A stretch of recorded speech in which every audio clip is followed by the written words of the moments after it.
Super Crack Estrella presenta. La Primera Guerra Mundial fue contra extraterrestres. Esta historia puede parecer una locura, pero a medida que demos datos y mucha información podrás ir comprobando, que la Primera Guerra Mundial fue contra extraterrestres demonios, los llamados ángeles caídos. En el año 1917 hubo dos batallas contra estos demonios extraterrestres, una fue con el famoso aviador alemán llamado el Barón Rojo, que derribó un ovni. La otra batalla contra estos demonios extraterrestres fue en el año 1918, y fue de una criatura alien en el mar, contra un submarino alemán.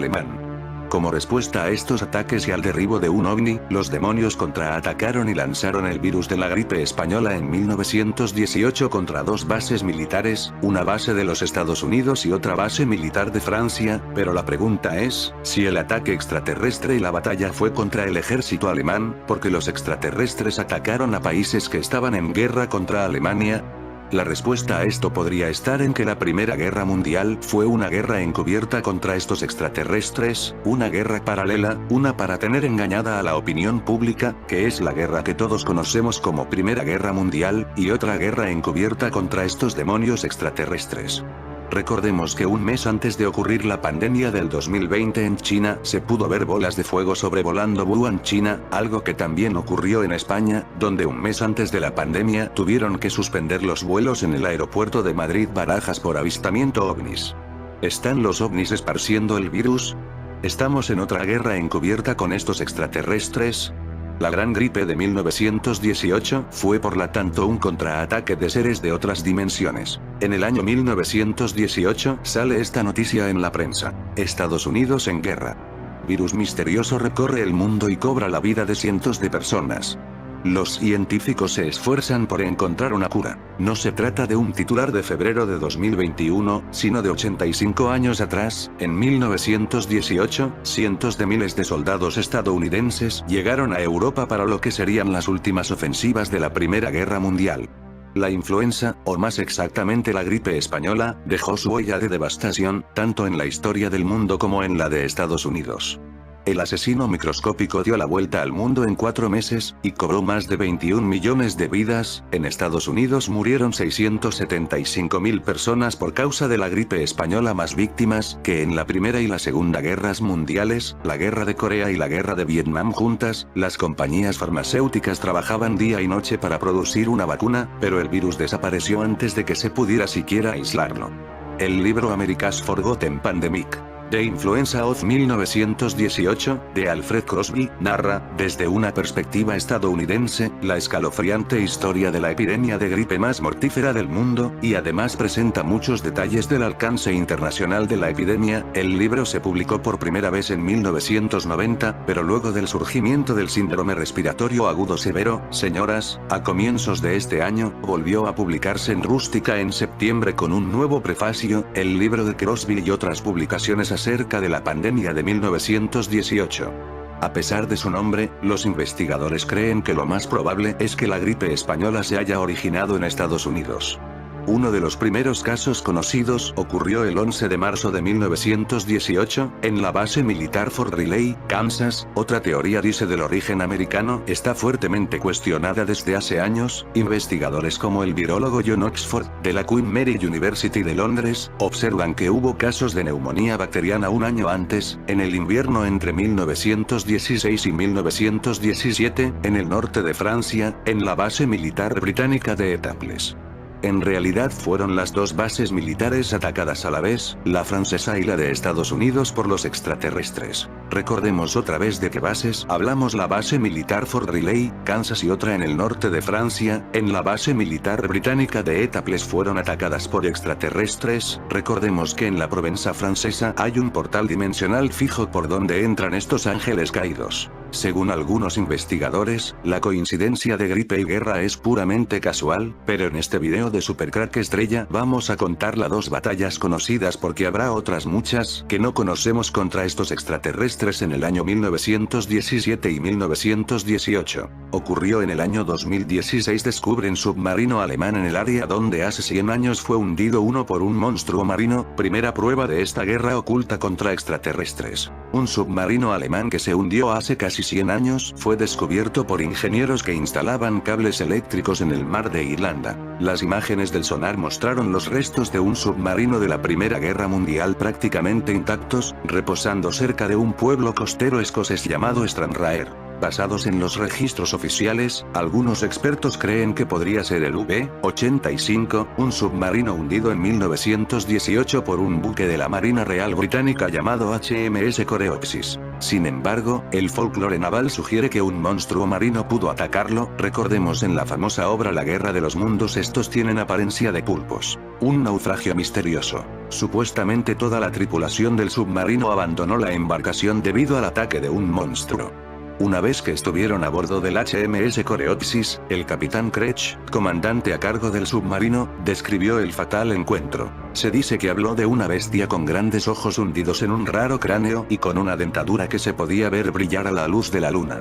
Al parecer, declaró que el submarino quedó tan dañado después de su batalla contra el monstruo, que no pudo volver a sumergirse. El HMS Coreopsis encontró al V-85, con sus 45 metros de eslora, flotando en la superficie. El Dr. Innes McCartney, historiador y arqueólogo marino que ayudó a identificar los restos, cree que el reciente hallazgo podría ayudar a resolver el misterio que rodea al V-85. Se conoce que hay, al menos, 12 submarinos británicos y alemanes hundidos en las aguas del mar de Irlanda. Potencialmente podrían estar otros cuya zona exacta de naufragio todavía es un misterio. Según McCartney, las características de la embarcación, que ha permanecido casi intacta, se corresponden con las de un submarino alemán tipo V. De esta clase de submarinos, 2 desaparecieron en esa área. El más famoso V-85 y su hermana V-82. Puede que los restos encontrados pertenezcan a cualquiera de los dos, explica el historiador. Sería prácticamente imposible distinguirlos, más allá de los números que los identificaron mientras estuvieron de servicio. Esos números, obviamente, se borraron de la cubierta. A menos que un buzo pueda encontrar alguna identificación, no se puede determinar con total certeza. Pero sí, estamos ciertamente cerca de resolver el llamado misterio del V-85 y la causa de su naufragio, ya sea una falla mecánica común o algo menos sencillo de explicar, argumenta el arqueólogo marino. Criaturas de las profundidades. McCartney señala que las historias de monstruos y de submarinos encantados ganaron en relevancia debido al secretismo que rodeó a la Primera Guerra Submarina. Semejantes historias cuajaron como resultado de las reuniones entre periodistas y marineros, quienes hablaban tarde en la noche después de un rato de diversión. Considera, es mucho más probable que el submarino sufriera un fallo técnico, en lugar de encontrarse con un monstruo marino. Sin embargo, para Gary Campbell, encargado del registro oficial de avistamientos del monstruo del lago Ness, Escocia, es completamente posible que una gran criatura marina haya desactivado el submarino. Campbell pone como ejemplo el reporte presentado por el capitán de otra embarcación británica, el HMS Hillary. El reporte deja claro que los navegantes de aquel momento eran muy conscientes de la existencia de grandes monstruos marinos que podían dañar sus barcos. Al parecer, el área donde el ataque tuvo lugar tiene cierta reputación en cuanto a avistamientos de monstruos. Lo que el capitán alemán vio bien podría ser verdad, concluye Campbell. Mientras tanto, McCartney discrepa. No creo que haya sido un monstruo marino, me gusta la idea de Nessie haciendo un pequeño aporte durante la guerra, pero el verdadero monstruo era el submarino. La segunda prueba de esta guerra con los extraterrestres en la Primera Guerra Mundial. Un avión derribó a un ovni durante la Primera Guerra Mundial. Se trata del Barón Rojo, una nave que era piloteada por el alemán Manfred Albrecht Freyr von Richthofen, según afirma un investigador en el libro OVNIs de la Primera Guerra Mundial. Un avión derribó a un ovni durante la Primera Guerra Mundial. La Primera Guerra Mundial fue una contienda muy sangrienta que mantuvo a Europa en el caos desde 1914 hasta 1918, con una gran cantidad de vidas perdidas. Pero ante tanta barbarie, muchos soldados y civiles informaron sobre fenómenos paranormales que los historiadores y expertos han tratado de explicar con el paso del tiempo, pero muchos todavía no encuentran explicación alguna. Aparte de los fenómenos paranormales, los ovni también tuvieron una importante presencia en los campos de batalla de la Primera Guerra Mundial y son muchos relatos de soldados y civiles que avistaron o tuvieron contacto con platillos voladores. Ahora, un investigador ha publicado en su nuevo libro que el piloto alemán Manfred Albrecht Freyr von Richthofen, más conocido como el Barón Rojo, fue también el primer piloto de la historia en derribar un objeto volador no identificado. Von Richthofen, 1892-1918, el Barón Rojo, fue un piloto militar alemán muy famoso en Alemania, que derribó a unos 80 aviones enemigos durante la Primera Guerra Mundial, antes de ser abatido el 21 de abril de 1918 sobre el río Somme, Francia. Pero aparte de haber derribado a una gran cantidad de aviones enemigos, el Barón Rojo también consiguió abatir un verdadero ovni.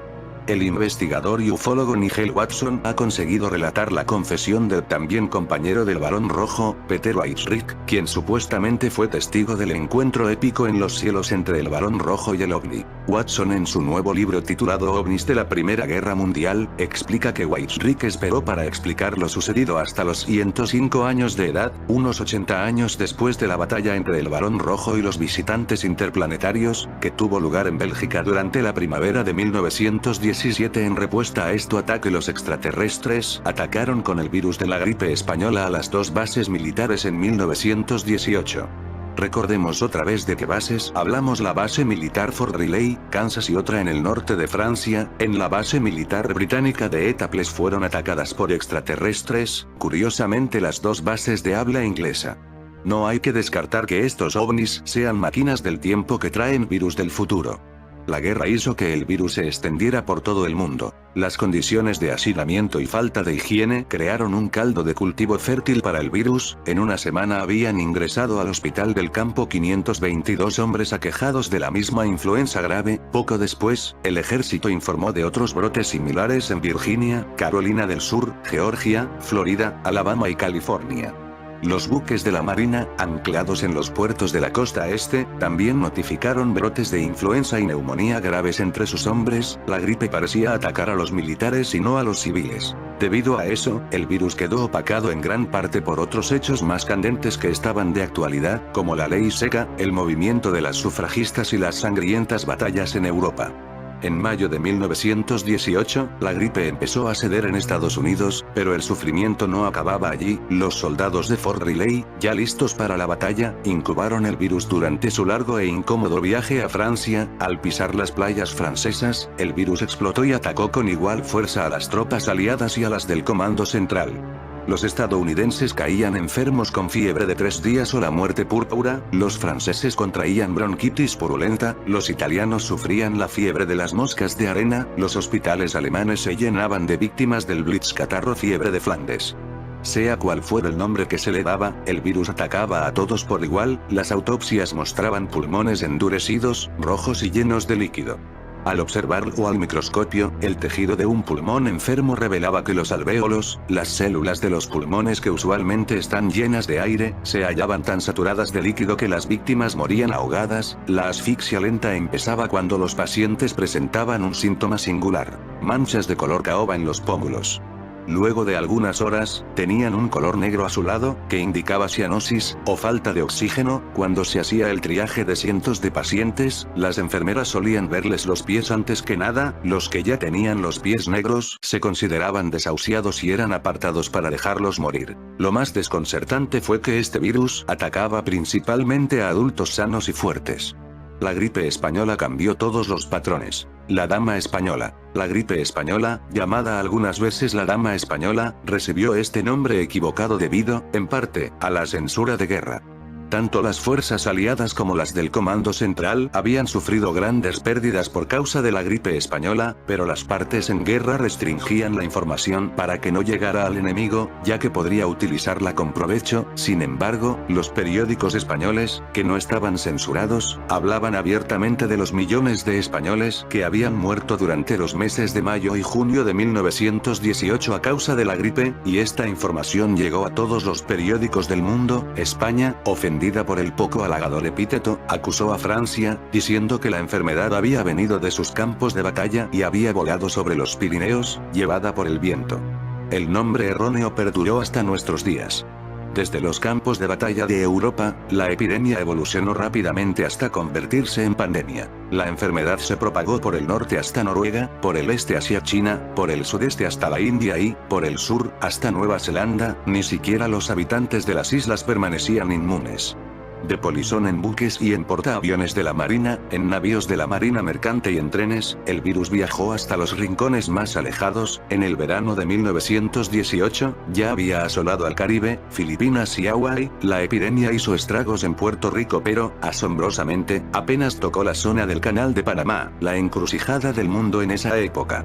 Se culpa al vapor Harold Walker de haber llevado la gripe a Tampico, México. En apenas 4 meses, el virus había dado la vuelta al mundo y regresado a las playas de Estados Unidos. La segunda y la tercera olas de la gripe española arremetieron contra Estados Unidos en los meses de invierno de 1918. En esta oportunidad, los civiles no permanecieron a salvo.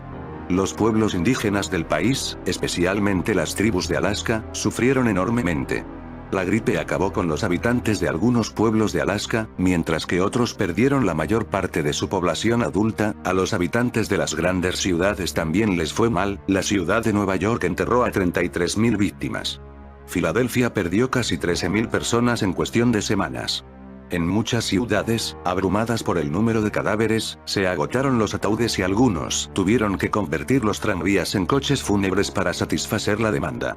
Crosby describe hasta qué punto estaban sobrecargadas de trabajo las empresas funerarias. En algunos casos, los muertos se dejaban en la casa durante varios días. Las funerarias privadas estaban abrumadas, y algunas se aprovechaban de la situación subiendo los precios hasta un 600%. Se presentaron quejas de que los empleados de los cementerios cobraban $15 por los entierros y hacían que los familiares mismos cavaran las tumbas para sus muertos. La vida quedó en suspenso. En Boston, el gobierno cerró las escuelas públicas, los bares y otros espacios públicos. Los policías de Chicago tenían órdenes de detener a todo aquel que estornudara o tosiera en público. Crosby narra la desesperación. Muchas familias, en especial en los barrios pobres, no tenían ningún adulto lo suficientemente sano como para preparar las comidas y, en algunos casos, no tenían comida porque el que mantenía la casa estaba enfermo o había muerto. Jeffrey Taubenberger, jefe de Patología Celular y Genética en el Instituto de Patología de las Fuerzas Armadas estadounidenses, reconocido mundialmente como líder en la investigación sobre la gripe española, calcula que aproximadamente una tercera parte de la población de Estados Unidos se infectó con el virus. Había una escasez enorme de atención médica de todo tipo, agrega. Los servicios médicos de muchas ciudades ya estaban sobrecargados por la guerra. Por ejemplo, una tercera parte de los médicos de Nashville estaba fuera del país atendiendo a militares cuando llegó la gripe española. Las enfermeras se convirtieron en un recurso invalorable, ya que los médicos que quedaban estaban abrumados y, en muchos casos también caían enfermos. Crosby describe los horrores con que se encontraban las enfermeras, algunas de ellas recién salidas de la escuela y sin mucha experiencia práctica. Las enfermeras a domicilio a veces se encontraban con escenas parecidas a las de los años de la peste, del siglo XIV. Una enfermera encontró al esposo muerto en la misma habitación donde yacía su esposa con mellizos recién nacidos. Habían transcurrido 24 horas desde la muerte y los nacimientos, y la esposa no había comido nada, excepto una manzana que por casualidad estaba al alcance de su mano. En 1918, los investigadores médicos carecían de recursos para identificar el origen de la gripe, con lo cual era imposible el hallazgo de vacunas. Además, debido a que la penicilina no se descubrió hasta 1928, los pacientes que superaban la gripe perecían más tarde debido a las infecciones secundarias, con neumonía bacteriana. Año tras año, el mundo se enferma con un nuevo virus de la gripe, muchas personas se infectan y otras tantas mueren. ¿Pero por qué fue tan mortal la pandemia de 1918? Al igual que otros virus, el de la gripe cambia constantemente. Esta mutación o variación antigénica suele ocasionar solo cambios menores. Por lo tanto, las compañías farmacéuticas logran contrarrestar la cepa de cada año con la vacuna adecuada. Sin embargo, según indican los registros históricos, cada 10 a 40 años el mundo sufre una pandemia de gripe que resulta de una variación antigénica mayor. El virus atraviesa una mutación tan drástica que el cuerpo humano ya no lo reconoce y se torna indefenso. La epidemia resultante se propaga antes de que los científicos puedan aislar el virus, para luego producir y distribuir una vacuna. Esto fue lo que ocurrió en 1918. En el año 2003 la investigadora Kirsty Duncan ya hablaba de la pandemia que vendría en el 2020, no fue Bill Gates quien avisó de esta pandemia, fue Kirsty Duncan en el 2003. Esto se decía en el año 2003. La historia nos dice que se avecina otra pandemia, opina Kirsty Duncan, investigadora especializada en la gripe española y autora de Hunting de 1918 Flu. One Scientist Search for a Killer Virus. En muchos sentidos ahora somos incluso más vulnerables que en 1918, viajamos y recorremos el mundo, además podemos ir de un continente a otro en cuestión de horas, alguien que no sepa que tiene la enfermedad puede llevarla de un país a otro, y transmitirla a otros viajeros aún antes de tener signos de ella. ¿Podrá el mundo hacer frente a otra pandemia de gripe? Sí, claro que podremos, dice Robert Webster, profesor adjunto en el St. Jude Children's Research Hospital y experto en gripe. Cita los trabajos pioneros de Taubenberger para la creación de nuevas técnicas destinadas a analizar los cambios genéticos en los virus de la gripe. Los resultados de las investigaciones de Taubenberger sugieren que si algo similar a la gripe española regresara hoy, los medicamentos actuales Tamiflu, Flumadine, Simetrel y Relensa serían todos eficaces, afirma Webster, y agrega. Con la tecnología actual sumada a los resultados de Taubenberger, las empresas farmacéuticas podrían tener lista una vacuna con mucha rapidez. Pero, ¿qué pasaría si surge un virus nuevo, distinto de los de la gripe, como el que causa el señoras? La cuarentena y la higiene permitieron que se controlara la epidemia de señoras, agrega Webster. No habría sido posible hacerlo con la gripe, viajaría demasiado rápido como para controlarla solamente con cuarentena e higiene. Esto sí es predecir, recordémoslo, dijo en el año 2003. Kirsty Duncan es una geógrafa médica y política canadiense. Recordemos que Canadá es un país de muchos viajeros del tiempo, como ya he contado en muchos de mis vídeos. ¿Es Kirsty Duncan una viajera del tiempo? Es posible, ya que el primer país con más viajeros del tiempo es Noruega, y curiosamente este es el país que Kirsty Duncan visita para sus investigaciones, quizás por eso acierta tanto. Es solo una teoría, no podemos afirmar que esto sea así, pero de lo que no hay duda es que acertó en sus predicciones del año 2003. Kirsty Duncan es una geógrafa médica y política canadiense. Participó en 1998 en una expedición a Longyearbyen, Noruega, para intentar descubrir la causa de la epidemia de gripe española de 1918. 7 mineros habían muerto a causa de esta enfermedad y fueron enterrados en esa ciudad, en un área que contendría permafrost. Lamentablemente, las muestras que obtuvieron no eran viables. Contó su historia en el libro Hunting de 1918 Flu. One Scientist Search for a Killer Virus. En esta conferencia TED 2018, en inglés, con subtítulos en castellano, Kirsty Duncan, ministra de Ciencia de Canadá, habla sobre los objetivos y cometidos de la ciencia. Defiende que las investigadoras e investigadores deben ser libres de presentar verdades incómodas y desafiar las creencias y discursos establecidos. En nuestra era tecnológica moderna, cuando nuestra supervivencia depende del descubrimiento, la innovación y la ciencia, es crítico, absolutamente crítico, que nuestros científicos sean libres de emprender su trabajo, libres de colaborar con otros científicos, libres de hablar con los medios y libres para hablar con el público. Da la impresión de que ella ya sabía de la censura que venía para el mundo, ¿verdad?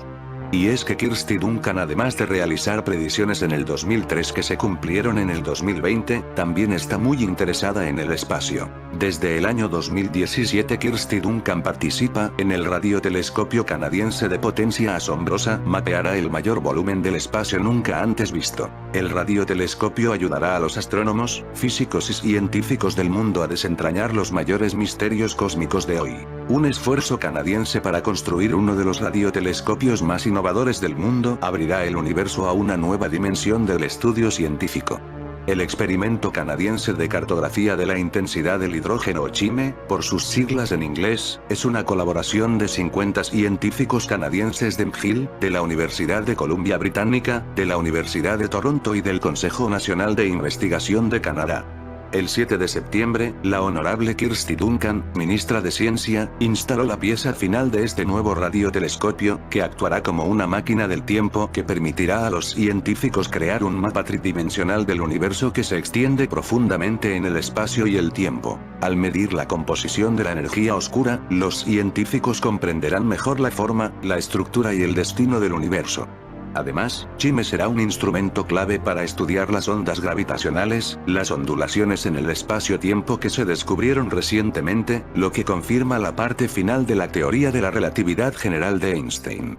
En busca de Nibiru quizás, no hay duda de que Kirsty Duncan es una mujer extraordinaria y con muchos misterios de la que apenas se conoce nada. Y es que el año 2017 todo parece indicar que tuvimos una guerra con algo que no era de este mundo. ¿Entró en contacto Aleister Crowley con extraterrestres?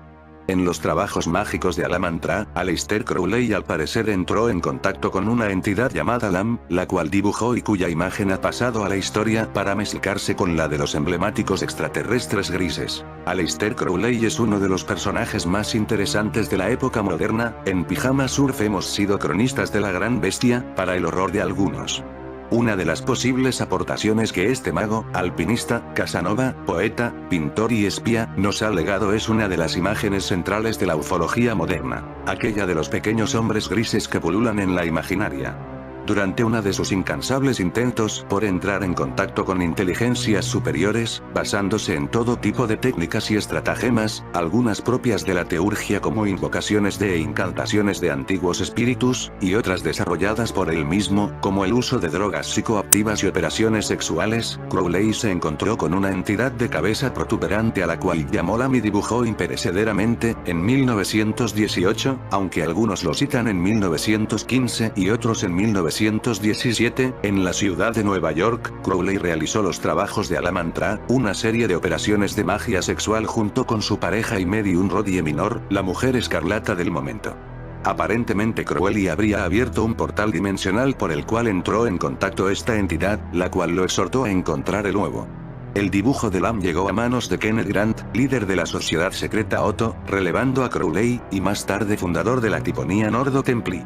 Grant escribió que Lam y los extraterrestres grises son lo mismo, una imagen del gran ancestro. Según Grant, la imagen de Lam se puede usar como una visualización para entrar en contacto con entidades incolóreas. El nombre Lam es el mantra, y el tantra es la unión con el Dikpala al entrar en el huevo del espíritu representado por la cabeza. La entrada puede ser efectuada proyectando la conciencia a través de los ojos. Esta entidad, según Grant, servía como enlace entre Sirio y Andrómeda. Todo esto coincide con la gripe española y con los ataques entre aviones y submarinos alemanes en 1917 y 1918 con extraterrestres. Crowley se encontró con una entidad de cabeza protuberante a la cual llamó Lam y dibujó imperecederamente. En 1918, son muchas las pruebas que apuntan que la Primera Guerra Mundial fue contra seres de otras dimensiones o seres de otros mundos. Sobre el misterio de Sirio habrá que escribir más a fondo en una ocasión posterior. Sobre el caso de Crowley, su dibujo y el parecido con el que la cultura pop ha representado a los más insidiosos extraterrestres, queda al lector descifrar si se trata de una coincidencia insignificante, de una conspiración, de un primer contacto o algo más extraño todavía. Uno de los grandes temas aquí es la traspolación psíquica histórica de las visiones de ángeles y demonios en las visiones de extraterrestres y naves espaciales que ahora dominan nuestras realidades alternas.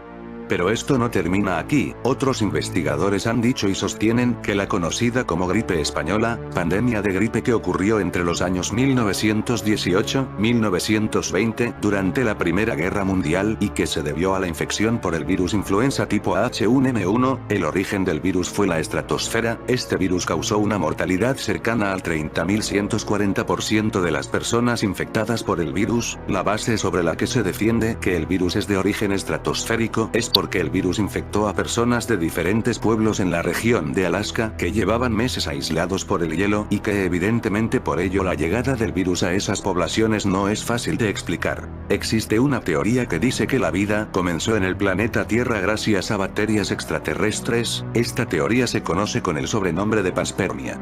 Los microorganismos, según esta teoría, viajarían de unos planetas a otros a través de meteoritos, asteroides, cometas o polvo interestelar o quizás ovnis o máquinas del tiempo. Todos cuando pensamos en que podrían en algún momento llegar seres desde otros planetas a la Tierra para invadirnos nos imaginamos seres grandes, posiblemente muy inteligentes e incluso con una fisionomía que podríamos definir como monstruosa. El cine se hizo eco de ello enseñándonos alienígenas provenientes del espacio interestelar pilotando naves de una una tecnología inimaginable incluso para el propio Julio Verne. Lo mismo, ahora que los estudios Walt Disney van a producir nuevas películas para continuar la saga de la Guerra de las Galaxias, se tienen que plantear que esos seres alienígenas fueran invisibles en tamaño al ojo humano y que en vez de potentes espadas láser combaten entrando a través de las vías respiratorias en el organismo liberando peligrosas toxinas para acabar con nuestras células. ¿Quién sabe?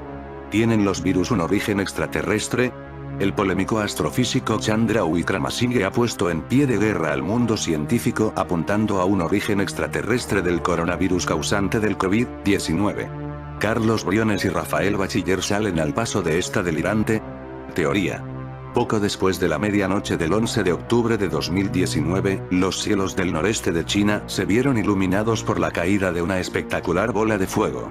No era algo inhabitual ya que, en esa época del año, la Tierra atraviesa el anillo de escombros dejados a su paso por el cometa Halley, creándose así la lluvia de estrellas de las Oriónidas. Sin embargo, el heterodoxo astrónomo Chandra Wickramasinghe debió de ver algo extraordinario en ello, pues poco después de la explosión de la crisis del COVID-19, no tardó en hacer unas polémicas declaraciones en las que aseguraba que era probable que el meteorito contuviese un monocultivo del maldito virus y que, al depositarlo sobre China, habría dado origen a la pandemia.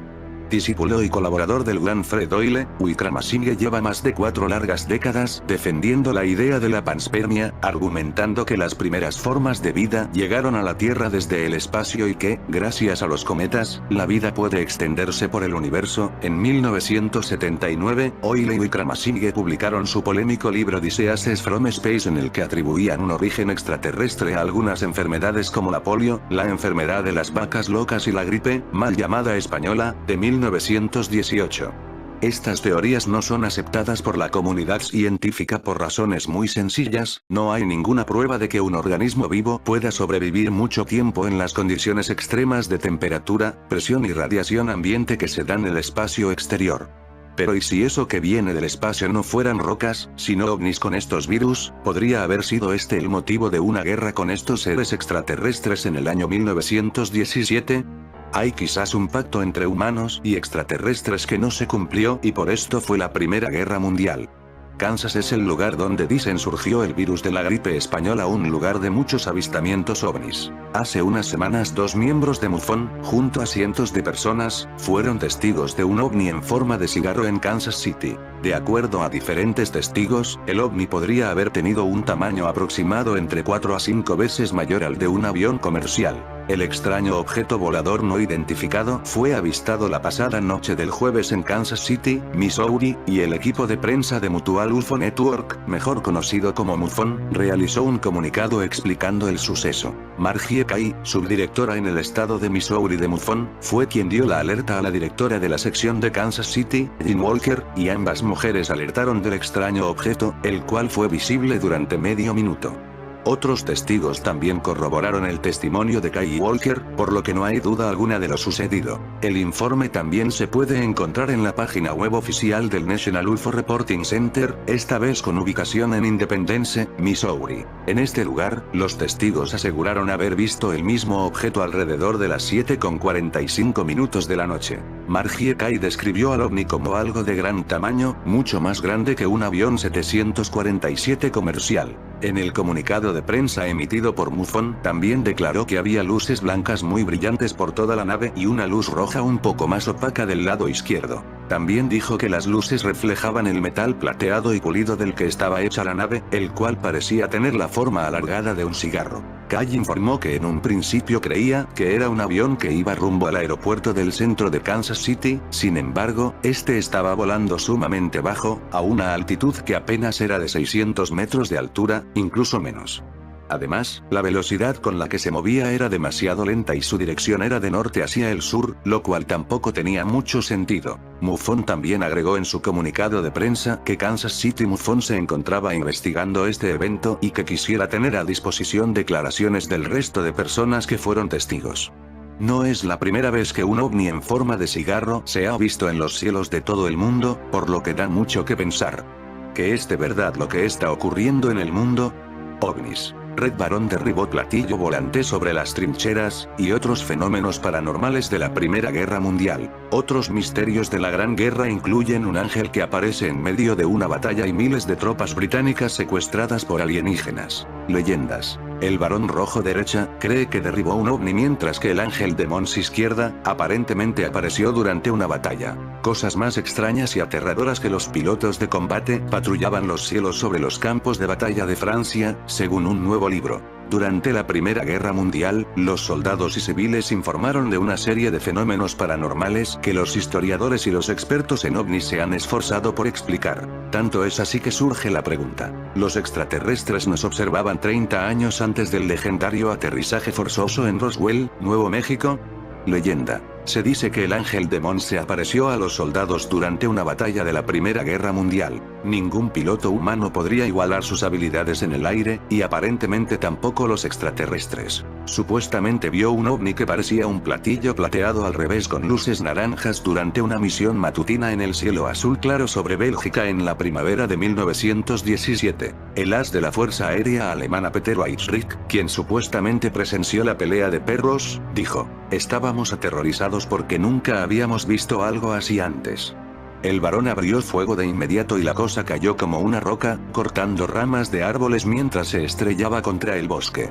Dos ocupantes supuestamente sobrevivieron al choque y salieron del naufragio antes de correr hacia los árboles. Weissrich y su escuadrón inicialmente pensaron que el ovni era un avión secreto de los Estados Unidos, hasta que leyó informes sobre platillos voladores y luego no tuvo ninguna duda de que eso fue lo que vio. Varón. Se rumorea que Manfred Freyer von Richthofen derribó un platillo volador mientras patrullaba los cielos sobre las trincheras. Sin embargo, no compartió la historia hasta 80 años después del evento, cuando tenía 105 años, y el titular apareció en el Weekly World News en agosto de 1999. Weissrich dijo: "No tengo ninguna duda de que el varón derribó algún tipo de nave espacial de otro planeta y esos pequeños que huyeron al bosque eran extraterrestres de algún tipo". Sin embargo, los historiadores han cuestionado la historia, señalando que los triplanos Fokker que supuestamente volaba el escuadrón no se pusieron en servicio hasta agosto de 1917, varios meses después del encuentro. Los soldados desaparecidos. Durante la desastrosa campaña de Gallipoli, hasta 4.000 hombres del Regimiento Real de Norfolk fueron supuestamente secuestrados por extraterrestres que se abalanzaron sobre el campo de batalla en gigantes nubes grises. 3 soldados de Nueva Zelanda dijeron que vieron a varios cientos de soldados británicos marchando hacia la colina 60 en Sulva Bay en Turquía el 21 de agosto de 1915. Gallipoli. Se dice que los hombres del Regimiento Real de Norfolk fueron secuestrados por extraterrestres durante la campaña de Gallipoli. En la cima de la colina había una nube de aspecto más sólido que medía 800 pies de largo, 220 pies de alto y 200 pies de ancho. Su declaración, hecha en abril de 1965, decía: "Cuando llegaron a esta nube, marcharon directamente hacia ella sin dudarlo, pero nadie salió a luchar". Aproximadamente una hora después, esta nube se levantó muy discretamente del suelo hasta que se unió a otras nubes similares, luego todas se alejaron hacia el norte, hacia el mismo lugar donde se lanzó el virus de la gripe española en la base inglesa situada en Francia. Los soldados insistieron en que los británicos exigieron el regreso del regimiento cuando Turquía se rindió, pero los turcos negaron tener conocimiento de los soldados. Si bien muchos han descartado la declaración como un engaño, desde entonces ha sido corroborada por el informe final de la Comisión de los Dardanelos, escrito en 1917 y finalmente desclasificado en 1965. La plataforma de Aldeburgh. Más cerca de casa, hubo un extraño avistamiento en los cielos sobre Suffolk. El lector del Daily Mirror, A.E. Whiteland, escribió al periódico en 1968 sobre un avión que su madre vio desde la ventana del piso de arriba de su casa en la ciudad de Aldeburgh durante la Primera Guerra Mundial. Su madre, entonces de 84 años, le contó la historia muchas veces a lo largo de los años y él estaba ansioso por saber qué sucedió. Whiteland escribió: "Un poco por encima del nivel de la casa, aparecieron entre 8 y 12 hombres en lo que parecía ser una plataforma redonda con una barandilla alrededor, que estaban agarrando con fuerza. Avistamiento. Se informó que se avistó un ovni sobre la ciudad de Aldeburgh en Suffolk. Imagen. Google ya podía verlos tan claramente. Llevaban uniformes azules y sombreritos redondos, no muy diferentes a los de los marineros. No escuchó ningún sonido de la máquina cuando salió de los pantanos. Giró un poco y pasó por el patio del ferrocarril para desaparecer detrás de algunas casas. La explicación inicial fue que la madre de Whiteland había visto bajar un carruaje de observación desde un Zeppelin. Sin embargo, el historiador de la aviación Charles Gibbs dijo que ciertamente este no era el caso, ya que una plataforma de observación era tan pequeña que solo podía llevar a un hombre y no se bajaría tan cerca del suelo. Investigación OVNI. Carl Grove llevó a cabo una investigación completa, pero nunca pudo encontrar una explicación plausible. El ángel de Mons. Supuestamente era una señal de que Dios estaba del lado de Gran Bretaña. Cuando los soldados británicos huyeron en la batalla de Mons en 1914, apareció una figura extraña y se defendió de las tropas alemanas para que pudieran escapar. A pesar de la retirada a gran escala, los británicos solo pierden 1.600 hombres, una fracción de las enormes pérdidas sufridas durante otras batallas más adelante en la guerra. Leyenda. La leyenda de Lady Sowick creció durante la Primera Guerra Mundial. Imagen de archivo. Imagen. Wikipedia/Tim Felse, Airwolfond. En ese momento se describió ampliamente como San Jorge, San Miguel o una multitud de guerreros angelicales. La noticia del milagro se difundió tan rápidamente que incluso se informó en el Evening Standard. Sin embargo, muchos entusiastas de los ovnis ahora creen que el ángel era un visitante extraterrestre que adoptó una forma que los soldados reconocerían. Algo que pueden hacer los ángeles caídos: tomar formas holográficas. El experto en ovnis Kevin Goodman dijo: el enigma ovni era desconocido durante el conflicto de la Primera Guerra Mundial, por lo que las tropas se relacionarían con un evento como este de la única manera que podían, pensando que tenían una señal de Dios. Cebollas en llamas. Las llamadas cebollas en llamas aterrorizaron a los pilotos de combate de la Primera Guerra Mundial porque nadie sabía qué teoría era y se movían demasiado rápido para que un avión realizara una acción evasiva. El historiador de Cambridge Dennis Winter relató en su reserva, The First of the Few, que las cebollas llameantes eran bolas verdes brillantes que se retorcían como cosas vivas y parecían perseguir un avión, dando vueltas de punta a punta de manera pausada. El misterio de estos ovnis nunca se ha resuelto, aunque una explicación es que pueden haber sido series de bengalas disparadas por un cañón antiaéreo alemán de 5 cañones llamado Lichtspunker, o escupidor de luz. Lady Sowick. Descubierto por primera vez por el teniente Frederick Arsley mientras volaba de Amiens a Villers-Bocage en el norte de Francia en una patrulla matutina el 9 de enero de 1918. Vio un C-5 volando junto al suyo y se quedó atónito cuando el piloto se quitó las gafas con una carcajada para revelar una cascada de cabello dorado. La belleza le lanzó un beso a Ardesley antes de realizar un baile can-can en el borde de su cabina. Cuando Ardesley intentó derribarla y persiguió su avión, ella se lanzó, rodó y se sumergió con tal habilidad que él no pudo seguir el ritmo. Testigos presenciales en el suelo informaron haber visto la pelea de perros. Este fue solo el comienzo de la leyenda de Lady Sowick, quien supuestamente derribó a los pilotos alemanes que la apodaron la Valkyria, y fue vista por civiles, incluido un niño de 6 años. En fin, amigos de Supercrack Estrella, si el video te gustó, pulgar arriba.